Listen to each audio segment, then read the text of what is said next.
guys are supposed to be going crazy.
I like how you put his paw on his back, yes. Okay, so this is a lot more subdued than when I first arrived for this session. I'm going to close this so not quite so backlit. When I first arrived, the dogs were barking, and his head was about here. You can see there's some scratches on the door for these guys, and you not still know with the mouth. Never keep on yelping. Now, when a dog jumps up on someone like he's just doing, he's saying, you belong to me. I'm claiming you as my property. No, I'm claiming you as my property. I'm just going to sit in the back. So basically what I did, and this would be a great thing for you to have people do when they come over, and that's good of not touching me. Sit, we like that. So when you have friends coming over that you know and you trust, ask them if they can come over and do the same thing you did. Now if you trust them, you could actually leave this unlocked, have them open the front door, open this one up, and then immediately step back out and close the inside door. What we want to do is teach the dogs that when you're super excited, the humans are not coming inside. So we don't tell them what to do. We're not telling them to sit or move away or do any of those things. We're just waiting for them the energy to calm down. This is play energy. Sit. Sit. Sit. So basically what I want them to do is understand that when we're calm, suddenly the people start the process of entering.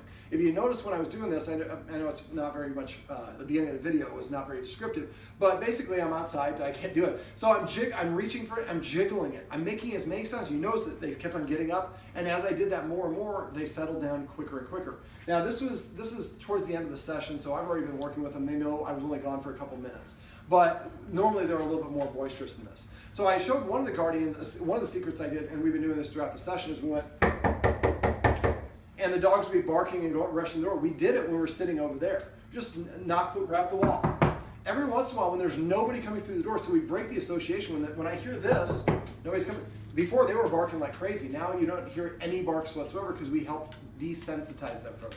So when you're coming in, they open the front door and the guests just sit out there. If you want, you can maybe you have a little table out here, put a little lemonade for your guest, and just tell your guest to kind of hang out. And the guest should probably watch this video first. So as soon as the dogs kind of settle down, they stop barking, they're not bouncing, then I reach for the handle. And at first, it'll be just to reach and get them bouncing in, and just pull back. If they won't settle down, usually within about 1 to 2 minutes, their energy settles. They can't stay in that crazy energy for too long. If they won't, another thing you do is turn away. Now when I do it, I put my foot up against the door on the outside, just because a lot of times they're banging on the door. We don't want them to open it and be able to come out. Sometimes dogs can figure out how to open that little panic bar doorknob. And so basically, we keep on doing that. As soon as they're settled, then I start reaching for it. As soon as they get excited, I detract. I call this light switch on, light switch off. And after a while, you jiggle it a whole bunch, and then the jiggling doesn't get the response. Then I open the door, and I first just an inch, and then I close it right away. Now, a lot of times what I did the first time is I open it, when they settled, I open it so about that much, and I put my knee up to it. It's hard for them to actually do a bite. I don't think anybody's going to bite. If anybody, I think it'd be him, but I don't really think he's going to do it either. But you want to give them a chance to sniff you. And then once the dog has sniffed you, And he sniffed, and then he got boisterous again. That's okay, and then we close the door. And we keep on opening and shutting until eventually by the time we come in, that energy, this is a lot calmer, a lot quicker than normally. Normally this would be like 5 or 10 minutes, them being all crazy like this, or like they were before. But again, it's during the session. So it's best if you can have neighbors come by and do this, because it's convenient for your neighbor to come by and spend 5 minutes outside, visit for you a couple minutes, and then leave. And we want to help them practice this. So that we're helping them practice a calm behavior is what causes the human to come inside, and then the humans will give you treats if you sit and do different things along those lines.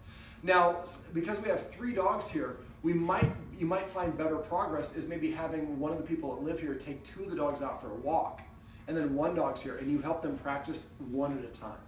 Now, sometimes I will also teach the dogs to go away, and I'm going to show you how to do that here in a second. But basically just by mitigating the energy, just like us when we have too much excess energy or we're hyper or freaking out, we're going to make mistakes at that point. When we're calm and balanced, that's where we can make educated decisions, and we're going to be more formulative in our thoughts. So, all right, so this is basically teaching them to stay calm, but we can also teach them that I want you to go to a specific place when somebody goes to the door. Now, I have videos on my website that show people how to do this, where actually I'll have somebody outside with their finger on the doorbell. And then I have somebody inside, and actually, can you step right over there to the front of the couch? There we go. Keep me in the shot if you could. Yep. And so the person has their finger on the doorbell, and they're watching. And I go like this, hey buddy. Ding dong. So I would actually throw it about where your little chest of wine corks are. And so again, only 1 dog at a time. So I can see them, and as soon as I throw it, as soon as the dog goes over here and licks it up, they ring the doorbell. This is classical conditioning. This is Pavlov's dog. Instead of actually having the dog drool when it hears a bell ringing from the feeding of food like Pavlov did, what we're doing is saying, when you hear the doorbell, if you come to this spot over here, you get great treats.